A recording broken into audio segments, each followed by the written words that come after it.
राज्यामध्ये जून ते ऑगस्टच्या दरम्यान झालेल्या अतिवृष्टीत मोठ्या प्रमाणात शेतीचं नुकसान झालं। 191 तालुक्यांमध्ये पिकांचं नुकसान झालेलं आहे। त्यामुळे शासनानं शेतकऱ्यांना 73 कोटी 91 लाखांची मदत जाहीर केली। शेतकऱ्यांच्या बँक खात्यामध्ये ही रक्कम जमा केली जाणार आहे।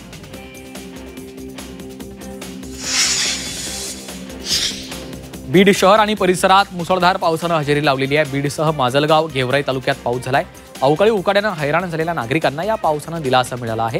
पावसामुळे शेतकरी वर्गात आनंदाचं वातावरण आहे। गेल्या काही दिवसांपासून कोरडं हवामान असल्यानं पिकं कोमेजण्याची भीती व्यक्त केली जाते। आज झालेल्या पावसामुळे पिकांना तुर्तास दिलासा मिळालेला आहे। त्यामुळे शेतकऱ्यांमध्ये आनंदाचं वातावरण आहे।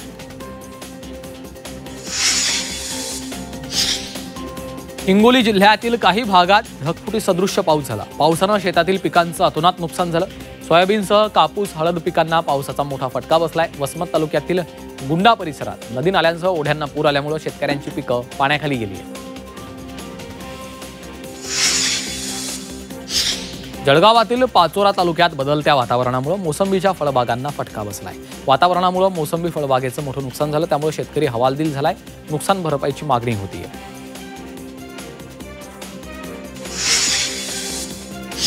यवतमाळमध्ये पूर परिस्थितीमुळे मोठं नुकसान झालंय। नुकसानग्रस्त शेतकऱ्यांना मदत करणार असल्याची ग्वाही मुख्यमंत्री फडणवीसांनी दिली।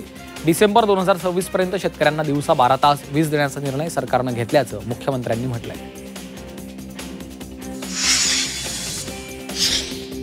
जळगावच्या बाजार समितीमध्ये भाज्यांची आवक घटलेली आहे। परिणामी भाज्यांचे भाव वाढलेत। अतिवृष्टीमुळे अनेक शेतांमध्ये मोठ्या प्रमाणावर भाजीपाला सडून नुकसान झालं।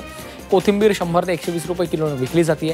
मेथी तसंच पालक या पालेभाज्यांचे सुद्धा भाव 70 ते 80 रुपये किलोवर पोहोचलेत। सध्या पितृपक्ष सुरू असल्यानं पितृपक्षासाठी आवश्यक असलेल्या गिलके, दोडकी या भाज्यांचे सुद्धा भाव वाढलेले आहेत।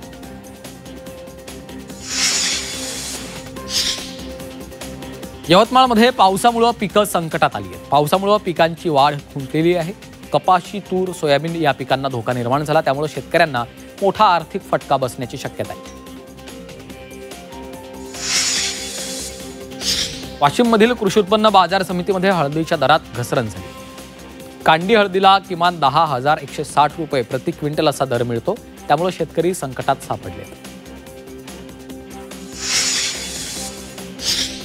पुण्यात बाजरीच्या मळणीच्या कामाला वेग आलेला आहे। पावसानं उघडीप दिल्यामुळे शेतकऱ्यांनी बाजरी मळणीचं काम सुरू केलं। तर यंदा बाजरीच्या पिकातनं शेतकऱ्यांना चांगलं उत्पन्न मिळतंय। कांद्याच्या दरात मोठी घसरण झाल्यानं शेतकरी आक्रमक झालाय। कांद्याच्या दरात क्विंटल मागे 250 रुपयांपर्यंत घसरण झाली आहे। नाशिक बाजार समितीमध्ये 150 ट्रॅक्टर उभे करून शेतकऱ्यांनी याचा निषेध केलाय।